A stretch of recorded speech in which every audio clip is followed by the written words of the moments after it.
नमस्कार, बुलेटिनमध्ये आपल्या सगळ्यांचं स्वागत। आपण पाहताय एबीपी माझा, मी प्रज्ञा पोबळे। बुलेटिनची सुरुवात करूया चांदा ते बांदा महाराष्ट्रभरातल्या घडामोडींचा वेगवान आढावा घेऊन।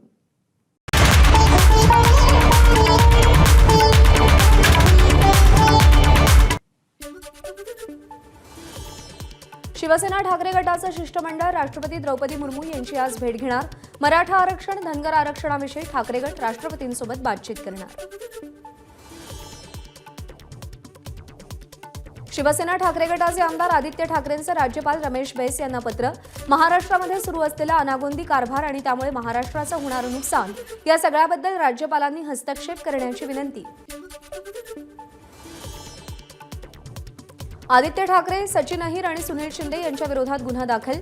मुंबईतील लोअर परेल उड्डाणपुलाचं बेकायदेशीररित्या उद्घाटन केल्याचा आरोप। बेकायदेशीर सरकार विरोधात गुन्हा दाखल होत नाही, राजकीय हेतूने प्रेरित होऊन आदित्य ठाकरेंवर गुन्हा दाखल करण्यात आला। खासदार संजय राऊत यांची प्रतिक्रिया।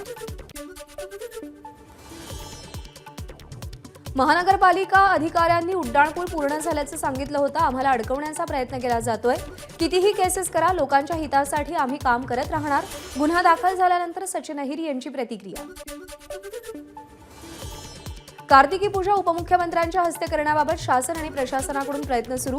मंदिर समिती आणि प्रशासन सोमवारी स्थानिक आंदोलकांसोबत चर्चा करणार। ओबीसी नेते बबनराव तायवाडे फडणवीसांच्या भेटीला। ओबीसींच्या प्रलंबित मागण्यांसाठी ही भेट होतीये।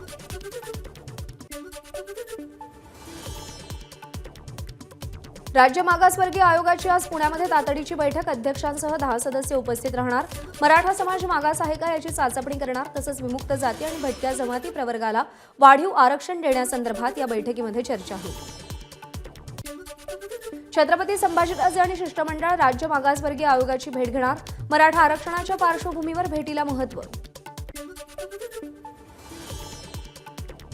मराठा आरक्षणाच्या मागणीसाठी मनोज जरांगे आज सातारा दौऱ्यावर। साताऱ्यामध्ये 3 ठिकाणी जरांगेंची सभा। भुजबळांना मुख्यमंत्री व्हायचे म्हणून जातीय दंगलींचा प्रयत्न सुरू। मनोज जरांगे यांचा आरोप। तर मराठा ओबीसींनी एकमेकांच्या अंगावर धावून जाऊ नये, जरांगेंचं आवाहन। मराठ्यांना संपवण्यासाठी चारही बाजूंनी वेढा, बिनकामाचे कळप एकत्र येऊ लागलेत, त्यामुळे एकजूट दाखवा। ओबीसी मेळाव्यावरून मनोज जरांगेंची टीका।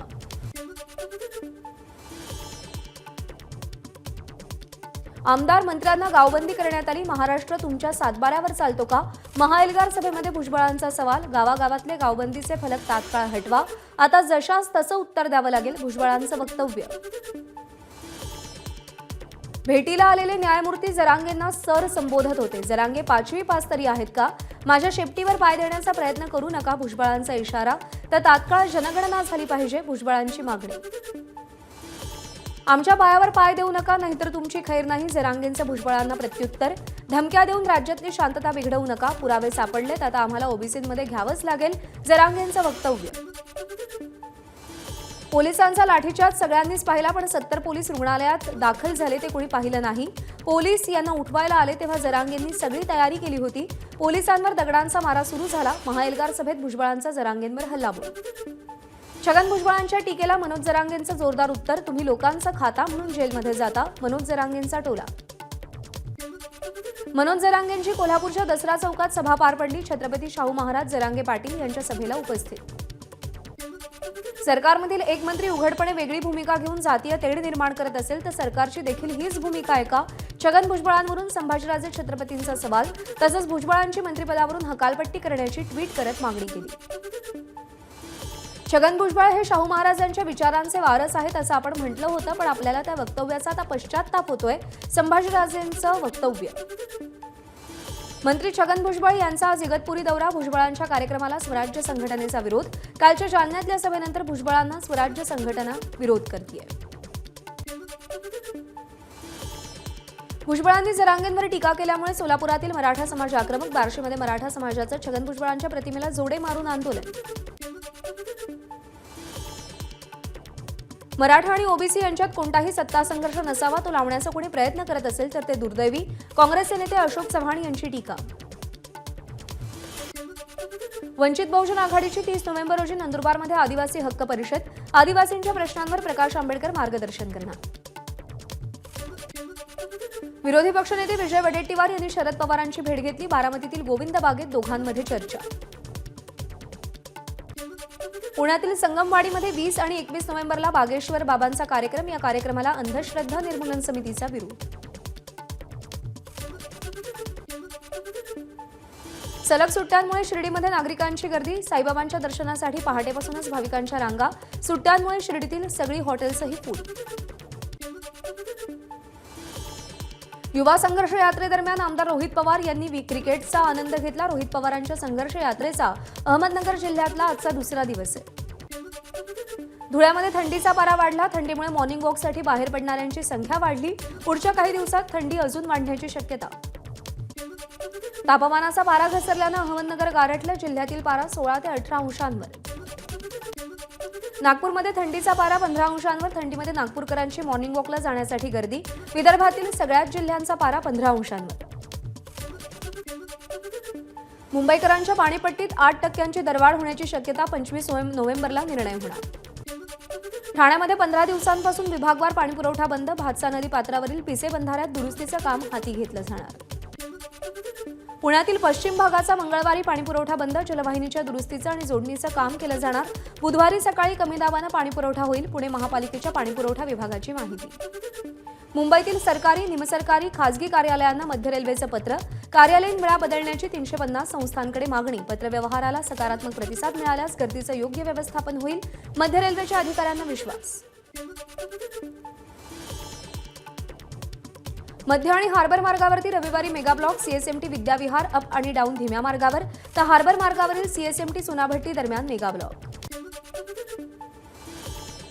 एसटीनं रचला सर्वोच्च उत्पन्नाचा विक्रम. 16 नोव्हेंबरला एसटीनं 35 कोटी 18 लाख रुपये कमावले, तर दिवाळी दरम्यान एसटीनं 95 कोटी 35 लाख रुपये कमावले. भंडाऱ्यामध्ये धान खरेदीची अंमलबजावणी नाही. 16 नोव्हेंबरला धान खरेदीचे आदेश दिले होते. माझाच्या रियालिटी चेकमध्ये प्रकार उघडकीस. ऊस दरासाठी स्वाभिमानी शेतकरी संघटनेचं आंदोलन चिघळलं. कर्नाटकातील सीमा भागातून येणारा ऊसाचा ट्रॅक्टर कोल्हापूरच्या चंदगड परिसरामध्ये पेटवला गेला. अमरावतीमध्ये शेतकऱ्यांना पीक विमा न मिळाल्यानं स्वाभिमानी शेतकरी संघटना आक्रमक. जिल्हा कृषी अधिकारी कार्यालयामध्ये कपिल पडघाण यांचं अर्धनग्न आंदोलन. विविध मागण्यांसाठी कोळी समाजाच्या वतीनं धुळे ते मुंबई संघर्ष पदयात्रेचं आयोजन.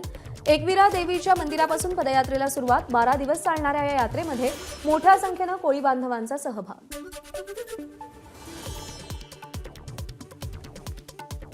नंदुरबारच्या अक्कलकुवा तालुक्यातील इराईबारी पाडा शिवारामध्ये अज्ञातांनी शेतातील भरलेल्या गंजीला आग लावली. आगीमुळे 3 शेतकऱ्यांचं मोठं नुकसान झालं.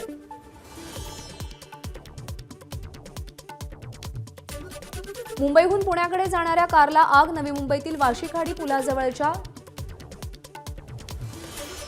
परिसरामध्ये ही संपूर्ण घटना घडली. प्रवासी तात्काळ खाली उतरल्यानं दुर्घटना टळली आहे. कल्याणनगर महामार्गावरती दुचाकी एसटीला धडकली. या अपघातामध्ये दुचाकीवरच्या दोघांचा मृत्यू. छत्रपती शिवाजी महाराजांबद्दल आक्षेपार्ह स्टेटस ठेवल्याप्रकरणी एकाला अटक. बुलढाण्याच्या संग्रामपूरमधली घटना. तामगाव पोलिसांची कारवाई. वाशिममधील महागाव येथील 2 युवकांचं शाळा परिसरात तंबाखूजन्य पदार्थ विक्री करणारं दुकान हटवण्यासाठी उपोषण. शाळा परिसरामध्ये तंबाखूजन्य पदार्थांवर बंदी आणण्याची मागणी. पंढरपूरमध्ये झिका व्हायरसचा रुग्ण आढळला. रुग्णावर पुण्याच्या जहांगीर हॉस्पिटलमध्ये उपचार सुरू. संबंधित रुग्णाला मुंबईतच लागण झाल्याची माहिती.